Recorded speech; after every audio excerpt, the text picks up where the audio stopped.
Assalamu alaikum wa rahmatullahi wa barakatuhu. Once again, my dear brothers and sisters. Today I've got a little treat for you, a story that I delivered 24 years ago. And it inspired a lot of people. It gave them hope. And I want to share that with you, inshallah. And the credit goes out to a great sheikh who was one of those that I listened to in the 90s when I was about 15 years old. His name is Sheikh Saad al-Break. And this story, the shaitan may come to you and say that I'm just making it up. However, wallahi, this story, I have confirmed it with people that were involved in it. And the story happens really in Riyadh in Saudi Arabia, but I think it's going to connect to all of us, inshallah. So here it goes. Bismillah ar-Rahman ar-Rahim. First of all, I want to make an introduction to it. The story is all about repentance and hope. It's about Allah's forgiveness and mercy. It's about when you've hit rock bottom and you've done all the sins of the world, and it tells you, do not give up, for Allah forgives all sins. My dear brothers and sisters, the story begins with a particular sheikh.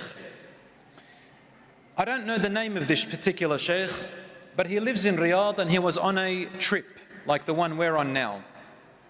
I think he went on a conference or a business in one of the neighboring countries to Saudi Arabia. Till today, I don't know which one it is, but apparently it had a place there where it was set up for the Western people to come in to enjoy their alcohol and all the other stuff, as you know. So the sheikh, he says, I had some business to do there. And then after I finished my business, I managed to finish a day before my flight. And then I was extremely tired and exhausted. So I went looking for a place to stay. I didn't know this city. I didn't know what it was like. And I entered a hotel to hire a room. But in that hotel, all I saw was men and women indulging in lustful temptations, drinking wine, music and dancing. I had never seen something like this in my life. And one person who was in there happened to be a Muslim expatriate who was working there. And when he saw me, he said, "Ya Shaykh, please, this is not a place for you. I don't want to see a Shaykh who is a role model in this place." He said, "Where am I going to go? And I'm really tired." He said, "Ya Shaykh, you know, you can stay here, but it's not a place for you." So the Shaykh says, "I couldn't stay there, I left." I left and I found a park, and in that park there was a bench.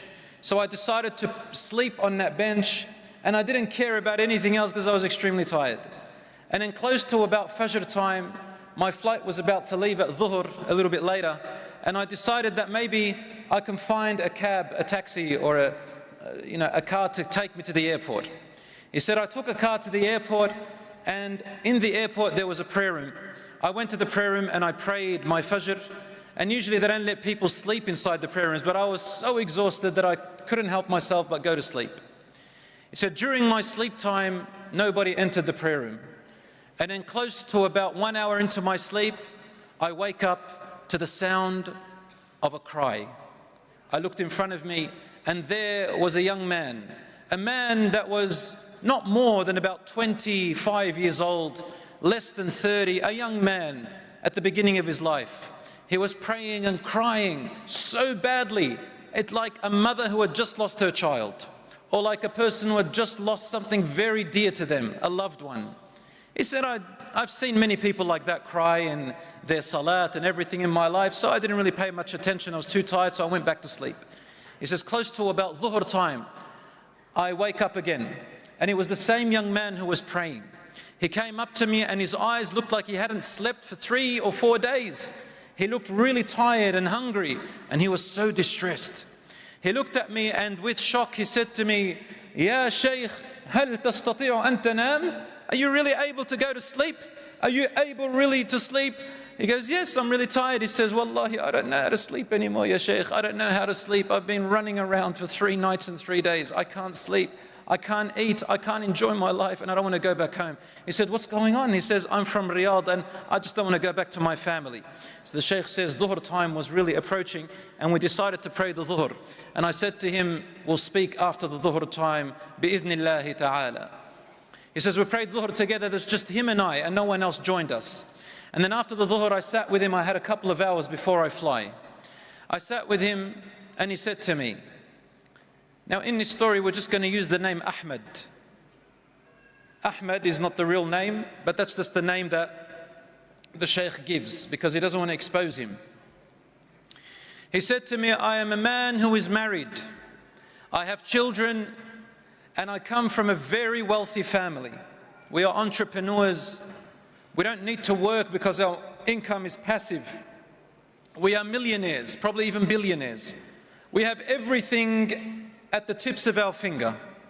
And we have maids, we have workers, we have the best of cars, we have the best of food. Everything that you can imagine, we have it.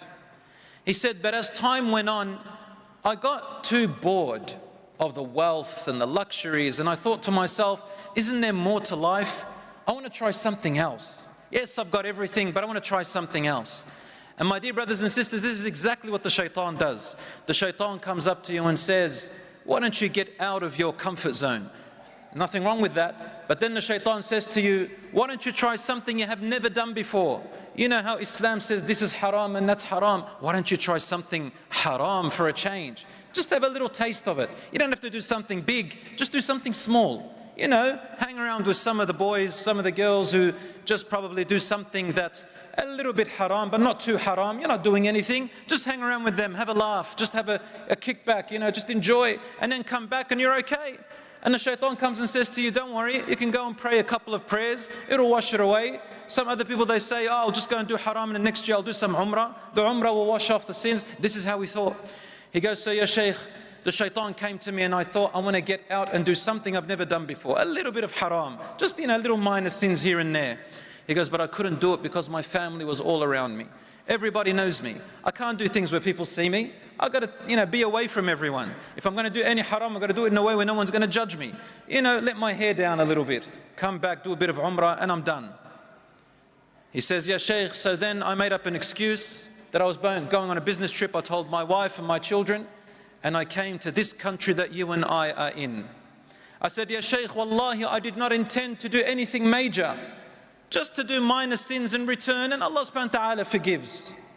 He said, before I knew it, I surrounded myself with some other people who have come from different other countries, Muslims, just like me.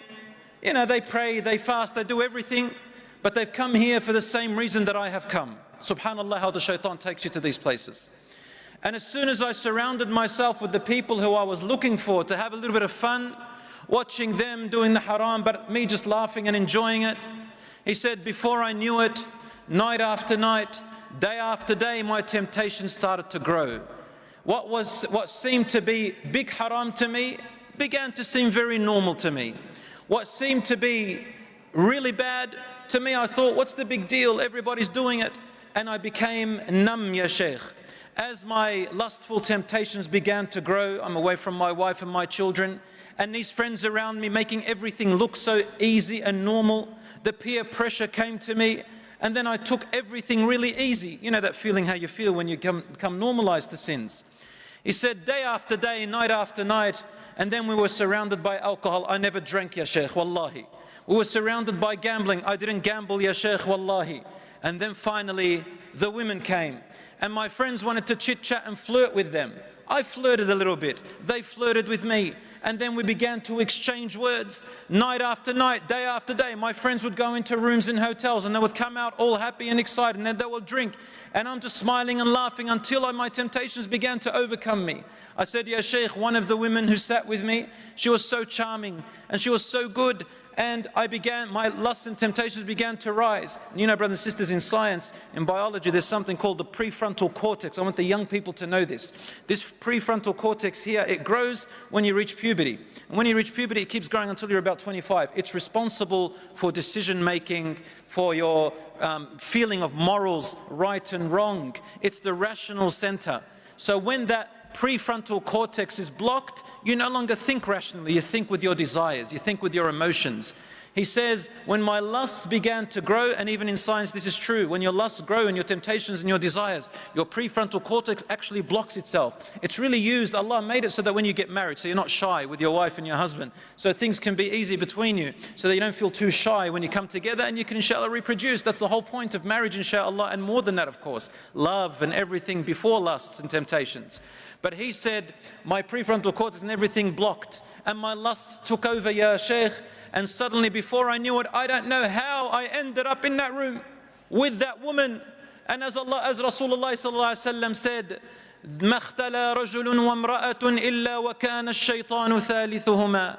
No man or woman ever are in seclusion together except that the shaitan is always their third. Don't ever think that you are so powerful and innocent enough not to fall into temptations. He said, Ya Shaykh, I've never done anything like that before in my life. And then suddenly 1 minute became 2 minutes and 2 minutes became 5. And suddenly I found myself doing the haram with her, the absolute zina. And Ya Shaykh, I don't know what happened to me. And then after this temporary lustful enjoyment, suddenly it was ended. And when it was ended, my temptations cooled down, my lusts cooled down, and then my conscience and my iman came back, and the guilt and the shame began to hurt me. I felt like I was about to fall to the floor. I felt like heat began to rise in my body in a way of guilt and shame that I wished I could never exist. I said to myself, ماذا فعلت? What have I done? What about my wife? What about my children? What about my hereafter? Allah subhanahu wa ta'ala will not forgive me for this. Oh my God, how I've penetrated this wall. Ya Rabb, he said, I forgot about everything. I just began to scream, and I rushed out of the door and ran down the stairs. He says, at the door of the hotel, I saw one of the main culprits that was with us. He ended up being, sorry for this word, he goes, he ended up being a pimp, one who hires women, who takes money, and I had been one of the victims of this person. After I knew, I said, subhanallah, I wish that they would have just taken my money and told me what they're trying to do to me. But subhanallah, I ended up doing zina, a major sin. Ya Allah, what am I going to do? And he says, that man who was with me, he's a Muslim apparently, and he said to me, what's wrong, what's wrong? I said to him, I have committed zina. Do you know what zina is? It's adultery. And the man just said to me, and he had a bottle of wine in his hand. He said, oh, it's easily fixed, my friend. Here, just drink a little bit of wine and you'll forget all your problems. You won't feel any guilt, you won't feel any stress, nothing. You'll just forget, enjoy. And he said to him, subhanallah, after now that I may be denied the wine of Jannah, after I've been denied possibly a wife in Jannah, you want to deny me now even the wine of Jannah? And then what did that man say to him, the shaitan? He said to him, Inna Allah ghafurur rahim. Allah is forgiving, most merciful. Allah will forgive you, don't worry. And he had forgotten that Allah subhanahu wa ta'ala is also shadidul iqab. He is also severe in his punishment at the same time, my brothers and sisters. He has prepared for the criminals a fire, that on the day of judgment 70,000 ropes around it. On every chain there are 70,000 angels. If one of them lets go, the fire will eat everyone. It has a terrible roar. He had forgotten that Allah is also shadidul iqab. I said to him, the person who was speaking, Ahmed, he said, I pushed him off me and I said, leave me alone. Leave me alone, you've done too much damage. He said, I went out of the hotel, Ya Shaykh, I don't know where I was going. I kept roaming the nights like a homeless person, crying, I can't eat, sleeping in different corners, looking through garbage bags like a homeless person because I don't deserve to be in this world. I became lower than any person, Ya Shaykh. I don't deserve any forgiveness from Allah. The Shaykh looks at him. He goes, I didn't know what to say to him. I said to him, the best verse that I can think of in the Quran. I don't want the guy to hurt himself. There's still hope, inshaAllah. He goes, I just recited, قُلْ يَا عِبَادِيَ الَّذِينَ أَسْرَفُوا عَلَىٰ أَنفُسِهِمْ لَا تَقْنَطُوا مِنْ رَحْمَةِ اللَّهِ إِنَّ اللَّهَ يَغْفِرُ الذُّنُوبَ جَمِيعًا إِنَّهُ هُوَ الْغَفُورُ الرَّحِيمُ. Say, O Muhammad, to my slaves who have overburdened themselves with guilt and regret, do not despair from the mercy and forgiveness of Allah. Allah forgives all sins. He is the most forgiver, the most merciful. The young Ahmed looked at the Shaykh and he said, "Ya Shaykh, that is true, Allah will forgive everyone but me. I don't deserve to be forgiven. I have shaykhs around me and ulama. I come from a Muslim land of Hajj and Umrah. I'm married, I have children, I have wealth. I know what's halal and haram and I fell into it. I don't deserve to be forgiven, Ya Shaykh. This is not for me." Suddenly the announcement for his flight was heard and the Shaykh said I had to go. I took his contact and I went to my plane. And in the back of my head I thought, you know, I've seen this before, maybe 2 weeks, 3 weeks, he'll forget about his problem and move on in his life. He said, when I reached back to Riyadh, about a month later, I received a call from him. And he said, "I want to meet you at the masjid." And it was about Hajj season time that time. He said, "I went to the masjid and I met with him and he had changed. He wasn't the same as before. He wasn't crying, he wasn't in distress, but there was something dangerously scary about him. I looked at his face and it's as if he was just empty." He said to me, "Ya Shaykh, I didn't call you to say hello to you.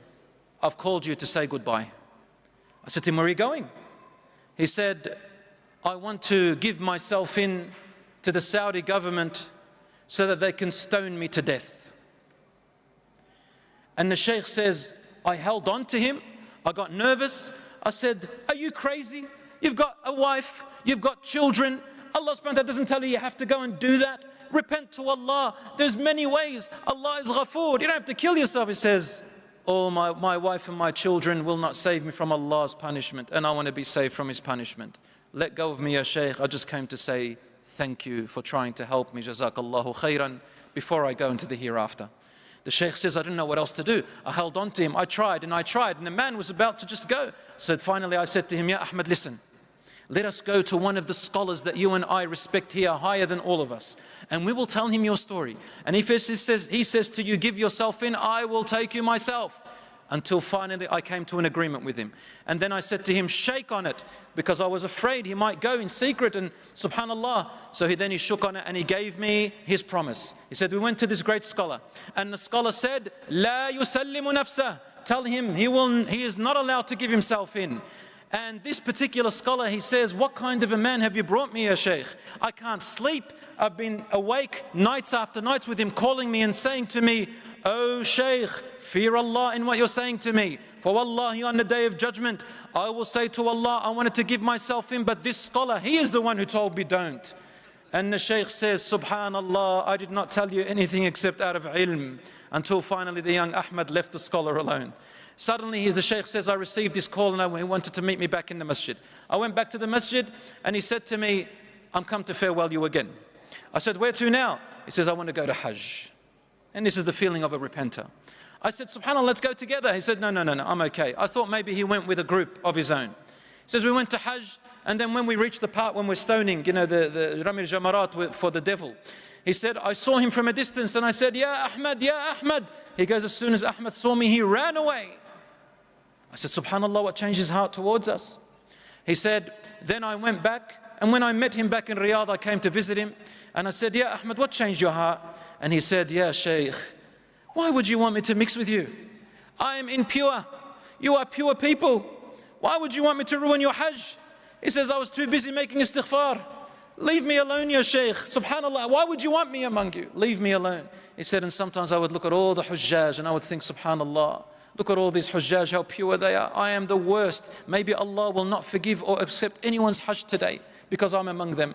And sometimes I would think, maybe Allah will forgive me because of all these pure souls around me." Subhanallah. Time passed, and this young Ahmed memorized the entire Quran from front to back. Then he began to fast one day on and one day off. Every day he is in the masjid, 5 daily salat. Whenever you saw him, he was either praying or donating or reciting the Quran or making dhikr or tending to his family. He was never as happy as he ever was, never himself, monitoring every step and every second he takes before he meets Allah subhanahu wa ta'ala. Years passed, and then one day, I'll just cut the story a little bit short inshallah for time's sake. He said, one day we were visiting, a scholar from Medina was visiting us, and he was giving us a talk about a man of a companion named Rabi' ibn Khuzaym. He said the story about Rabi' ibn Khuzaym in the time of the Prophet, or just after him, the people of Kuffar, they wanted to ruin every young person who is an influence. And this young man was an influence to young people in a good way. So they said, how can we ruin him so that he's not influencing the young people towards Islam? And they said, let's send him a beautiful woman, we'll pay her. And we came up to her, to the most beautiful and popular woman in this town. And we said to her, we will give you 100 dinars for Rabi' ibn Khuzaym to give you one kiss. Just one kiss, we want to delude him. She said, for 100 dinars, I'll get him to do more than that. So she went and met with Rabi' ibn Khuzaym as he was coming out of Maghrib Salat. And as soon as she saw him, and she displayed himself to him, he looked away and screamed in her face, saying, what would you look like if you were in your grave for about an hour? All this beauty that you look at, what would you look like in the next day? What would you say to Allah when you say, oh Allah, you created my beauty and I used it in haram? And she was a Muslim. The story goes that she was so affected by what he said that she began to cry, ran away and repented to Allah until she was called Abidatul Kufa in Iraq. She was from Kufa. They called her the worshipping woman of Kufa because of Rabi' ibn Khuzaym. As the Shaykh was telling this story, and the Shaykh was telling us the story, he says, I was sitting there, suddenly we heard a man get up and he screamed. He ran out of the masjid crawling out, Rabi' ibn Khuzaym returns her and I go to her to commit zina. We realized that it was Ahmed. He said, had I known that he was there, I would have told the alim not to talk this story. As time went past, I didn't see Ahmed. And then he said, one day I met a great scholar who was visiting us, even greater than the other one. And he was talking to us, and I thought maybe I can ask this Shaykh, this great scholar, finally once and for all to find me a solution for this young man Ahmed. He can't keep walking like this in life with such despair. This is not what Allah said. So the great scholar, he said to him, Shaykh, there is a simple verse in the Quran. You can go and say it to him. He said, which verse? He said, don't you remember in Surah Al-Furqan? Allah says, وَالَّذِينَ لَا يَدْعُونَ مَعَ اللَّهِ إِلَهًا آخَرَ. Those who do not call upon Allah with partners, don't make partners with Allah. وَلَا يَقْتُلُونَ النَّفْسَ الَّتِي حَرَّمَ اللَّهُ. And do not murder a soul that they have no right to murder it unjustly.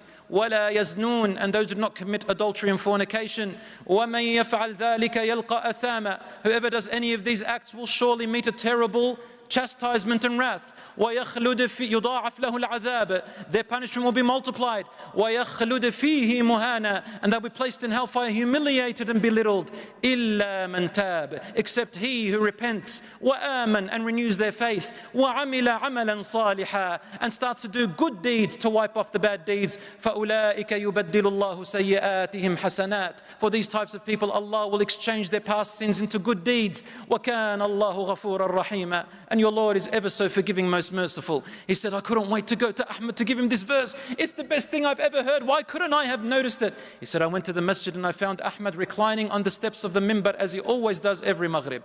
And it was after Asr. He goes, I entered and there was no one in the masjid. He said, I couldn't hold myself. I entered and opened it and I said, Ya Ahmed, Ya Ahmed. He looked at me and I couldn't hold myself. I said, وَرَتَّلْتُهَا عَلَيْهِ تَرْتِيلًا. I began to sing it. I began to recite it melodiously. I said, وَالَّذِينَ لَا يَدْعُونَ مَعَ اللَّهِ إِلَهًا آخَرَ ولا يقتلون النفس التي حرم الله إلا بالحق ولا يزنون. He goes, when I reach the part where it says يضاعف له العذاب, their punishment will be multiplied. He says, I looked at him as if I had stabbed him with a dagger. He goes, I continued, إلا من تاب وآمن وعمل عملا صالحا فأولئك يبدل الله سيئاتهم حسنات وكان الله غفورا رحيما. He says, when I finished the ayah, Ahmed jumped up. He ran to me, began to hug me. He kissed me on my forehead. He began to cry. He began to smile. And he says, Ya Shaykh, wallahi, I have memorized the entire Quran. And today, wallahi, it is as if I am reading it for the first time in my life. How could I have not seen this verse? Maybe Allah subhanahu wa ta'ala left it for him to raise his level in Jannah, Allahu a'lam. That evening, that Maghrib, the Imam of the masjid was away and they put Ahmed to pray Imam. He goes, he recited Al-Fatiha. And then as he was about to recite a short surah, which surah does he choose? وَالَّذِينَ لَا يَدْعُونَ مَعَ اللَّهِ إِلَهًا آخَرَ. He says when he reached the part, إِلَّا مَنْ تَابَ, except he who repents, he burst into tears. He couldn't finish, so he went into ruku' and sujood, and he went up to the second rak'ah.